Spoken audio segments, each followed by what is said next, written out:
네, 지금부터 2019년 4사분기 및 연간 국민소득 잠정에 대한 설명회를 시작하겠습니다. 오늘 설명해 주실 분은 경제통계국 박성빈 국민개정부장입니다. 안녕하십니까. 경제통계국 국민개정부의 박성빈 부장입니다. 지금부터 2019년 4사분기 및 연간 국민소득 잠정 추계 결과를 말씀드리겠습니다. 먼저 4사분기 2019년 잠정 추계 결과를 말씀드리겠습니다. 4사분기 실질 국내 총생산은 속보치 대비 0.1%포인트 상향 수정되어 전기 대비 1.3% 그리고 전년 동기 대비로는 2.3% 성장하였습니다. 지출 항목별로는 지식재산 생산물 투자 등이 하향 수정된 반면에 설비 투자와 건설 투자 그리고 민간 소비 등이 상향 수정되었습니다. 4사분기 실질 국내 총생산을 경제활동별로 보면 제조업은 기계 및 장비 등이 늘어서 1.6% 성장하였습니다. 건설업은 토목건설과 건물 건설을 중심으로 5.6% 증가하였습니다. 서비스업은 정보통신업, 의료보건 및 사회복지 서비스업, 그리고 도소매 및 숙박 음식업을 중심으로 0.8% 성장하였습니다. 보도대로 다음 페이지입니다. 지출 항목별로 보면 민간 소비는 내구재와 서비스 등을 중심으로 0.9% 증가하였고 정부 소비는 물건비 그리고 건강보험 급여비 지출이 늘어서 2.5% 증가하였습니다. 건설 투자는 건물 건설과 토목 건설이 늘어 7.0% 증가하였으며 설비 투자는 기계류를 중심으로 3.3% 증가하였습니다.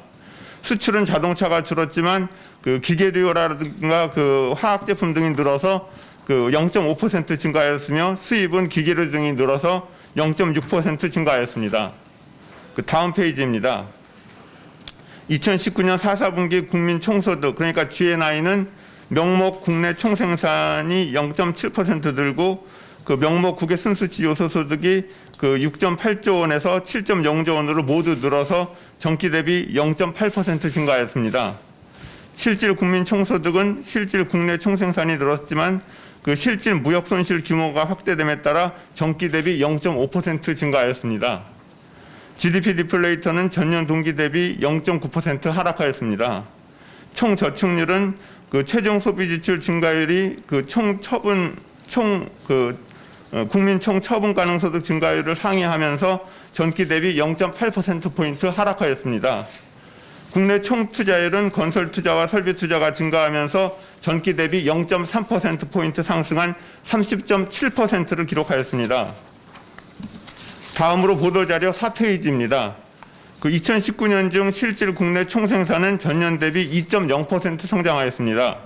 2019년 실질 국내 총생산은 건설업의 감소폭이 축소되었으나 제조업과 서비스업의 증가세가 둔화되어 전년 대비 2.0% 성장하였습니다. 지출 항목별로는 정부 소비가 높은 증가세를 유지하고 건설 투자 감소세가 완화되었지만 수출과 민간 소비 증가세가 둔화되고 설비 투자의 감소폭이 확대되었습니다. 2019년 실질 국민 총소득은 실질 국내 총생산과 실질 국외 순수치 요소 소득이 늘었으나 반도체 가격 하락 등으로 교육 조건이 악화됨에 따라 0.3% 증가하였습니다. 다음 페이지입니다. 2019년 명목 국내 총생산은 1914.0조 원으로 전년 대비 1.1% 늘었지만 미 달러화 기준으로는 환율 상승, 그러니까 연평균 약 5.9% 성장한 것에 영향을 받아서 전년 대비 4.6% 감소한 1조 6,420억 달러를 기록했습니다. 2019년 명목 국민 총소득은 국외 순수치 요소 소득이 5조 원에서 전년도 5조 원에서 한 17.7조 원으로 2019년에 큰 폭으로 증가하면서 명목 국내 총생산 성장률보다 높은 1.7%를 나타내었습니다. 1인당 국민 총소득은 3,735.6만 원으로 전년 대비 1.5% 늘었으며 미 달러화 기준으로는 32,047달러로 전년 대비 4.1% 감소했습니다. GDP 디플레이터는 전년 대비 0.9% 하락하였습니다. 총 저축률은 34.6%로 전년 35.8%보다 1.2%포인트 하락하였으며 국내 총투자율은 전년 31.4%보다 0.4%포인트 하락한 31.0%를 기록하였습니다. 다음으로 2019년 4사분기 및 연간 국민소득의 주요 특징을 말씀드리겠습니다. 먼저 2019년 4사분기 특징부터 말씀드리겠습니다. 2019년 4사분기는 내수와 정부 지출이 성장을 이끌었습니다. GDP에 대한 성장 기여도를 지출 항목별로 보면 순수출의 GDP 성장 기여도는 1.4%포인트에서 0.0%포인트로 축소되었지만 그 건설 투자는 마이너스 0.9%포인트에서 1.0%로 플러스 전환하고 그 소비의 기여도가 0.3%포인트에서 0.9%포인트로 그리고 설비 투자는 0.0%포인트에서 0.3%포인트로 높아졌습니다. 그 경제 주체별로는 정부의 성장 기여도가 투자를 중심으로 0.2%포인트에서 1.0%포인트로 큰 폭 상승한 가운데 민간의 기여도는 소비와 투자가 모두 높아지며 0.2%포인트에서 0.4%포인트로 확대되었습니다. 자세한 항목은 자세한 그 항목별 성장 기여도는 보도자료 20에서 21페이지를 참고하시기 바랍니다. 다음으로 GDP 디플레이터의 하락폭이 축소되었다는 점입니다. GDP 디플레이터는 전년 동기 대비 0.9% 하락하였으나 전분기 마이너스 1.6%에 비해 하락폭이 축소되었습니다. 지출 항목별로는 내수 디플레이터가 1.0%에서 1.3%로 소폭 상승한 가운데 교육 조건도 마이너스 6.5%에서 마이너스 5.1%로 악화 정도가 완화되었습니다. 경제 활동별로는 제조업 디플레이터의 하락폭이 마이너스 7.4%에서 마이너스 5.7%로 축소된 가운데 서비스업 디플레이터의 상승폭이 0.7%에서 0.9%로 소폭 확대되었습니다. 다음으로 실질 국민 총소득, 그러니까 GNI의 증가율이 그 실질 국내 총생산, 그러니까 GDP 증가율 성장률을 하회하였다는 점입니다. 실질 국민 총소득 증가율은 실질 국외 순수지 요소소득이 전분기 수준을 유지하였지만 그 교육 조건의 악화로 실질 무역 손실이 12.1조 원에서 15.3조 원으로 확대되어 실질 그 GDP 성장률 1.3%를 하회하였습니다. 실질 국외 순수지 요소소득은 배당 수입을 중심으로 전분기 수준을 유지하였으며 교육 조건은 수출품 가격이 수입품 가격보다 더 큰 폭으로 하락하면서 전분기에 비해 악화되었습니다. 지금부터는 그 2019년 연간 국내 총생산의 주요 특징에 대해 말씀드리겠습니다. 우선 2019년에는 그 경제 성장세가 전년에 대해 비해서 그 둔화된 가운데 그 정부의 성장 기여도가 높아졌다는 점입니다. 경제 주체별로 보았을 때 민간의 성장 기여도가 1.8%포인트에서 0.5%포인트로 그 1.3%포인트 하락한 가운데 정부의 기여도가 0.9%포인트에서 1.5%포인트로 0.6%포인트 상승하였습니다. 정부의 성장 기여도가 이렇게 높아진 것은 미중 무역 분쟁 등 대외 여건 악화로 수출 증가세가 둔화된 가운데 건설 및 설비 투자의 조정이 지속됨에 따라 민간 부문의 성장세가 약화된 상황 하에서 재정의 경기 안정화 기능 차원에서 그 정부가 재정을 확장적으로 운영하는 데 따른 것으로 볼 수 있겠습니다. 다음으로 GDP 디플레이터가 마이너스로 전환하였다는 점입니다. 2019년 중 GDP 디플레이터 등락률은 전년도에 0.5% 상승해서 0.9% 하락으로 전환하였습니다. 이는 내수 디플레이터가 소비자 물가 상승세 둔화로 1.6%에서 1.3%로 낮아진 가운데 수출 디플레이터도 반도체, LCD 등을 중심으로 1.4%에서 마이너스 4.9%로 큰 폭 하락으로 전환한 데 주로 기인합니다. 생산 측면에서는 내수 산업인 서비스업의 디플레이터가 1.1%에서 0.8%로 상승폭이 둔화된 가운데 제조업 디플레이터는 글로벌 반도체 수요 부진 등으로 마이너스 1.3%에서 마이너스 5.1%로 마이너스 폭이 확대되었습니다. 마지막으로 서비스업과 최종 소비 지출의 비중이 상승하였다는 점입니다. 2019년 우리 경제에서 제조업이 차지하는 비중은 미중 무역 분쟁 등 대외 여건 악화로 전년 대비 1.4%포인트 하락한 반면에 서비스업은 1.4%포인트 상승하였습니다. 지출 측면에서는 최종 소비 지출이 차지하는 비중은 전년보다 1.7%포인트 상승하였으나 그 투자 조정 지속, 미중 무역 분쟁 등의 영향으로 총 고정자본 형성과 수출은 각각 0.5%포인트, 1.8%포인트 하락하였습니다. 이상으로 설명을 마치겠습니다. 궁금하신 사항 있으시면 질의해 주시기 바랍니다. 지금부터 질의응답 시간을 갖겠습니다. 기자들의 질문은 출입기자단 전소영 간사께서 시합회 대신 읽어주시겠습니다. 네, 첫 번째 질문은 헤럴드경제 서경원 기자, 머니투데이 한고은 기자, 연합뉴스 정수연 기자의 질문입니다. 1인당 국민 총소득 관련 질문 드리겠습니다. 지난해 우리나라의 1인당 국민 총소득이 4년 만에 뒷걸음질 치면서 다시 32,000달러대로 감소했는데요. 원화 기준으로도 증가율이 외환위기 이후 최저입니다. 국민소득 증가세가 나빠진 이유가 무엇인지 설명 부탁드립니다. 네, 질문 하나 더 있는데요. 또 이제 미국의 경우에는 3만 달러 진입 이후에 4만 달러 도달까지는 8년이 걸렸고, 일본은 이보다 짧은 3년이 걸렸습니다. 우리나라는 4만 달러 진입에 얼마의 기간이 더 소요될 것으로 보시는지, 그리고 올해 코로나19 영향으로 기간이 더 지연되는 건 아닌지 질문드립니다. 예. 우선 그 첫 번째 질문하신 그 1인당 국민 총소득이 4년 만에 이제 32,000달러로 떨어졌고 4년 만에 그 하락세를 나타내서 올해 이제 작년보다 떨어졌는데 이렇게 이제 그 원화 기준으로도 지금 이제 외환위기 이후로 그 명목 그 GDP가 결국 이제 명목 그 소득이라는 게 명목 이제 GDP와 이제 명목 GNI 이제 이런 부분일 텐데 이번에는 그 국외 순수치 요소소득이 좀 늘어나갔고 명목 GDP보다는 명목 GNI가 좀 높은 상황입니다. 그래서 전반적으로 이렇게 국민소득 증가세가 낮아진 이유는 국외 순수치 요소소득 요인은 아니고 이제 명목 GDP가 떨어진 이유가 될 텐데요. 명목 GDP가 지금 하락한 이유는 아무래도 그 올해 그 제가 이제 설명하면서도 말씀드렸지만 경제 성장률 자체가 좀 작년에 비해서 좀 둔화된 영향이 우선 있습니다.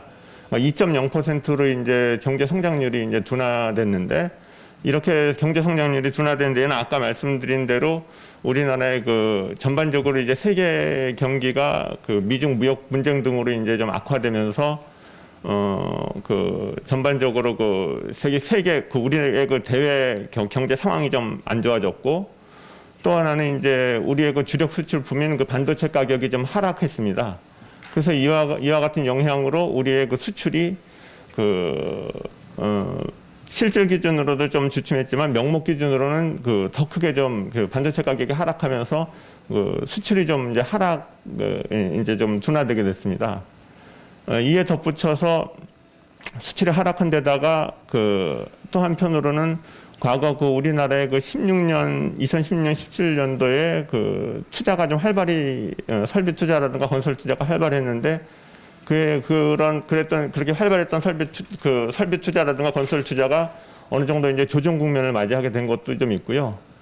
한편으로는 이제 조정 국면을 맞이한 기저 효과도 있지만 우리 그 수출이 아무래도 이렇게 둔화되다 보니까 기업들의 이제 수익성이 악화되고 뭐 투자 여력이 좀 약화된 부분도 있습니다. 그래서 전반적으로 그 수출이라든가 투자가 좀 이렇게 둔화되면서 우리의 그 전반적인 그 성장세가 좀 이제 작년에 이제 둔화됐고요. 그래서 물론 이제 정부 쪽에서 조금 그 확장 재정 정책을 재정 정책을 확장적으로 운영하면서 그 좀 보완이 되긴 했지만 전반적으로 그 이와 같은 민간 쪽의 성장세 둔화로 성장률이 약화됐고 또 한편으로는 그 가격 요인이 있는데 우리나라 같은 경우는 좀 전에도 말씀드렸지만 이제 이렇게 그 대외 거래 수출입 비중이 큰 나라입니다. 우리나라가 수출입 비중이 상당히 이제 큰데 이 수출의 가격이 작년에 좀 그 하락했습니다. 반도체 같은 경우는 거의 이제 디램 같은 경우는 이제 그 50% 이상 뭐 이제 반도체 가격이 하락을 했고 뭐 LCD 가격도 이제 하락했고 이렇게 이제 수출 가격은 하락한 반면에 그 수입 쪽 같은 경우는 수입 가격은 그 원유가 조금 이제 하락하긴 했지만 크게 떨어지지 않았습니다. 그래서 이제 교육 조건이 이제 상당히 이제 안 좋아졌고요. 이런 부분이 이제 전반적으로 우리의 그 대외 거래, 대외 그 측면에서의 그 가격 요인에 그 마이너스를 작용했습니다. 수출 가격이 이제 하락하고 이제 수입 가격은 이제 그거보다 훨씬 이제 덜 떨어지고 하면서 대외 부문에서의 그 어떤 가격 하락 요인이 있었고, 그에 따라서 그 명목 디플레이트 명목 그 소득이라든가 디플레이터가 이제 하락하게 됐습니다. 이렇게 이제 전반적으로 이렇게 명목 그 국외 쪽의 부문에서의 그 어떤 소득의 국외 쪽의 어떤 그 요인에서의 어떤 그 하락 요인들이 그 실질하고 명목하고 이제 동시에 이제 나타나게 됐는데, 그런 부분들이 우선 우리의 실질과 아울러서 가격 측면에서 그 명목 소득을 이제 좀 떨어뜨리는 원인이 됐고, 사실 그리고 이것은 이런 대외 측면에서 이건 지금 제가 이제 지출 측면에서 설명한 건데, 이런 지출 측면에서의 이런 대외 부문에서의 이런 하락 요인은 생산 측면에서도 사실은 우리나라 같은 경우는 주로 산업이 이제 제조업 이제 위주의 이제 어떤 산업이 이제 중요한 산업인데, 제조업 같은 경우 주로 원자재를 주로 이제 수입을 해다가 그걸 가공해서 수출을 하는데, 주로 이렇게 원자재에 비해서 수출 가격이 떨어지다 보니까 수익성이 이제 악화됐습니다. 수익성이 악화되다 보니까 전반적으로 이제 소득이 좀 이제 떨어지는 측면, 그리고 그런 것들이 이제 좀 생산 측면에서 이렇게 이제 제조업을 중심으로 소득이 이제 좀 떨어지는 측면이 있어서 전반적으로 좀 소득이 우리의 생산이라든가 민간 쪽의 생산이라든가 소득이 좀 떨어졌고, 이런 부분이 이제 명목 GDP를 좀 낮추는 요인으로 좀 작용을 했습니다. 좀 장황하게 설명을 했는데요. 한마디로 뭐 말하면은 요약해서 말하면 대외 부문의 어떤 가격 하락 요인, 그 다음에 어떤 세계 경제가 좀 둔화되면서 수출이 이제 좀 안 좋아지고, 그에 따라서 이제 투자도 이제 같이 안 좋아지고 한 측면, 뭐 그런 부분 때문에 이제 이렇게 악화됐다고 볼 수 있고요. 그에 따라서 우리나라의 명목 소득이 이제 악화됐다고 이제 설명을 할 수 있고, 그에 1인당 지수가 이렇게 떨어진 거는 그거에 덧붙여서 이제 환율 요인이 이제 작용해서 이렇게 떨어졌다고 볼 수 있고요. 또 하나 질문이 미국이 3만 달러 되는데 3만 달러에서 4만 달러 되는데 8년이 걸렸고, 일본이 3년이 걸렸다 그랬는데, 일본 같은 경우는 이제 아무래도 환율 측면이 좀 크지 않나, 이제 엔화가 그때 강세가 돼서 그렇게 되지 않았나 싶은데요. 사실 1인당 GNI 같은 경우는 사실 여러 가지 요인에 의해서 결정이 됩니다.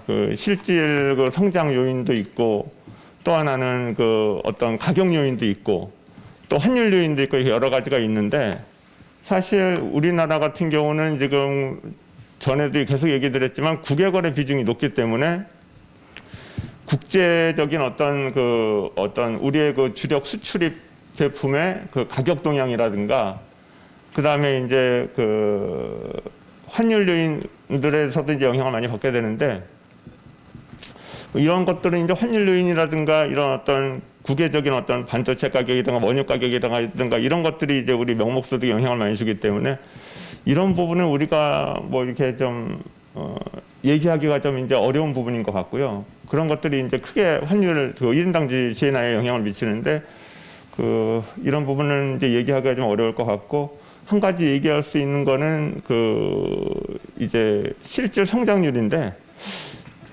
실질 성장률이 과거보다는 잠재 성장률이 좀 낮아지는 추세에 있기 때문에, 그런 부분은 좀 상환불 되는 데 있어서 영향을 좀 미치지 않을까 하는 생각이 듭니다. 뭐라고 제가 몇 년이나 될지 이런 얘기는 좀 하기는 어렵고요. 또 하나 그 코로나 영향이 이제 우리가 그 4만 불 되는데 지연하는 효과를 미치게 될 수도 있지 않겠느냐 하고 질문을 하셨는데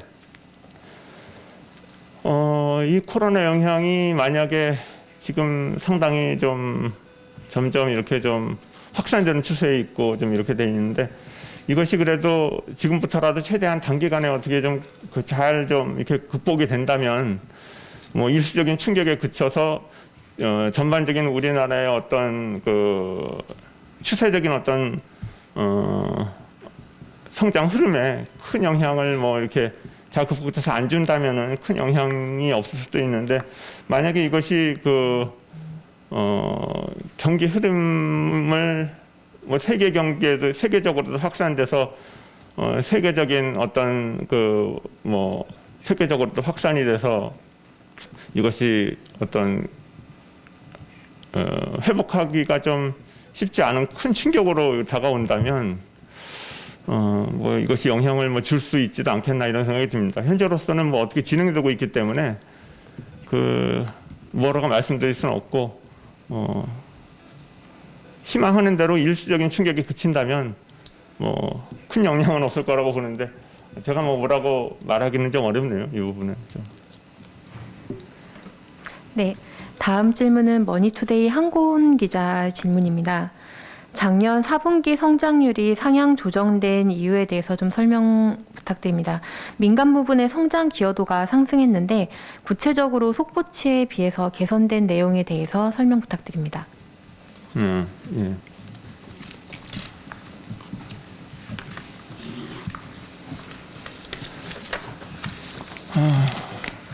그 성장률이 이제 주로 우리가 그 GDP를 속보 때는 주로 이제 그 2개월 자료 수출 통관 수출 외에는 거의 이제 2개월 자료를 사용하다가 이제 잠정 때 마저 이제 이렇게 우리가 한 달치를 그 우리가 한 달치 보지 못했던 부분을 이제 반영하면서 성장률이 이제 좀 변화됐는데요.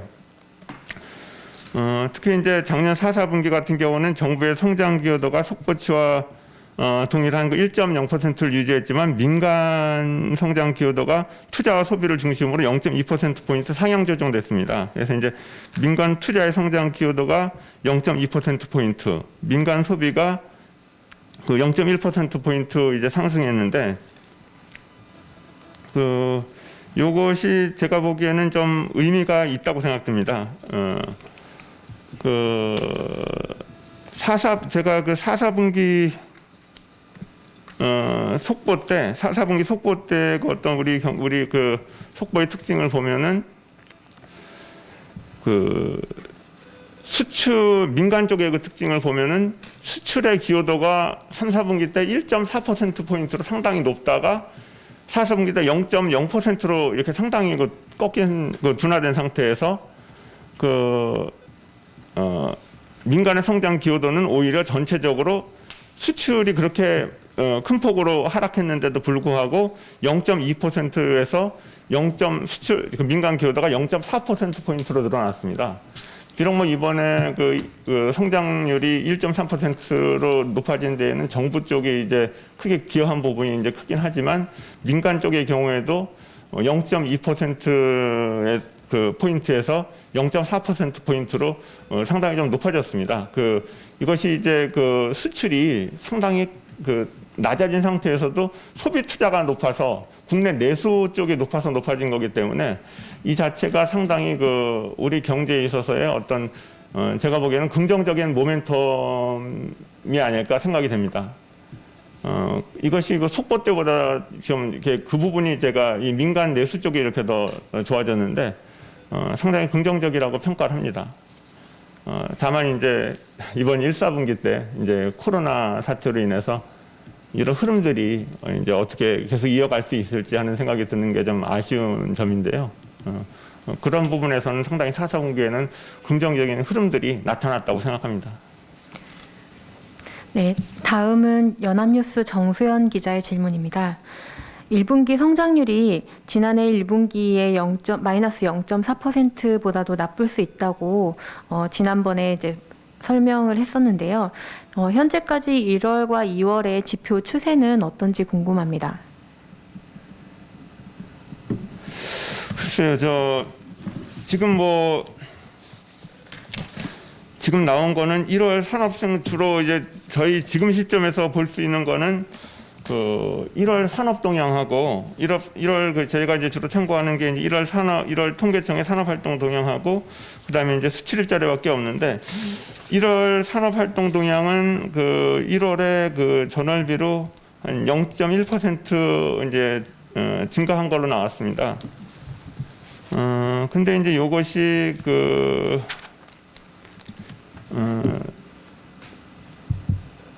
코로나 영향을 1월 달에는 코로나19 영향이 별로 없었기 때문에 그리고 이때는 이제 코로나보다 중요한 게 이제 그 설 연휴가 이제 있었던 영향이 이제 있어서 이것이 조금 이제 그 낮아지게 좀 나온 걸로 보여지고요. 뭐 코로나 영향이 뭐 일부 있긴 있겠지만 그래서 이제 그거만으로는 저희가 보통 이제 1, 2월을 같이 이렇게 1, 2월은 이제 그 명절 효과 같은 게 있어서 1, 2월을 같이 보고 이렇게 판단을 하는데 이번에는 좀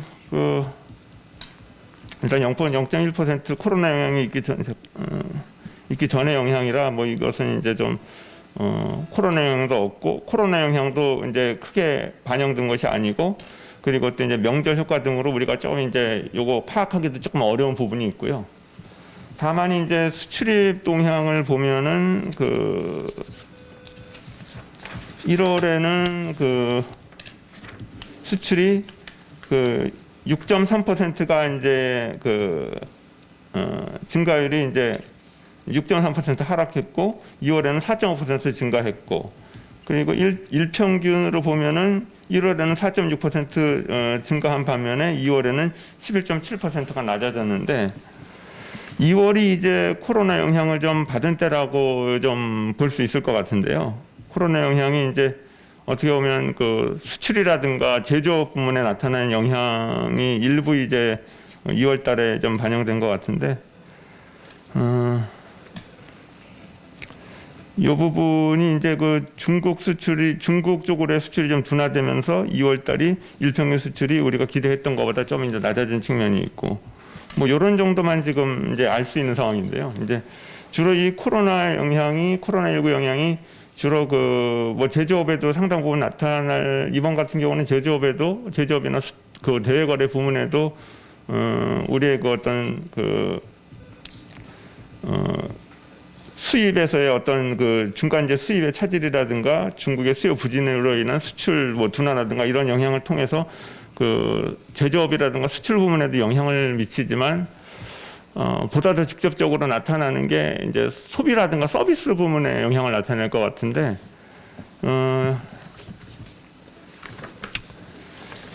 지금 보면은 이제 1월 20일 환자가 발생한 1월 20일 이후에 소비 활동이 좀 위축되는 걸로 좀 보여지고요. 아무래도 또 외국인 관광객도 당연히 이제 감소하고 있고 그래서 여러 가지 지금 운수, 항공, 음식, 숙박업 이런 등등에서 상당히 좀 부정적인 영향이 좀 나타나는 걸로 좀 보여지는데요. 그런데 이런 서비스 부문의 영향은 저희가 지금 2월달 지표가 1월달 서비스 부문을 볼 수 있는 산업활동 동향 1월밖에 없고 2월달 지표가 이제 확실히 저희가 이제 볼 수 있는 게 별로 없어갖고 지금 그러니까 뭐라고 저희가 좀 얘기하기는 지금 단계에서 그리고 또 이것이 지표도 지금 현재 지금 이제 1월밖에 없는 데다가 현재 또 진행 중인 상황이기 때문에 이게 얼마나 나쁠지는 좀 이제 알 수는 없는데 다만 지금 상황이 지금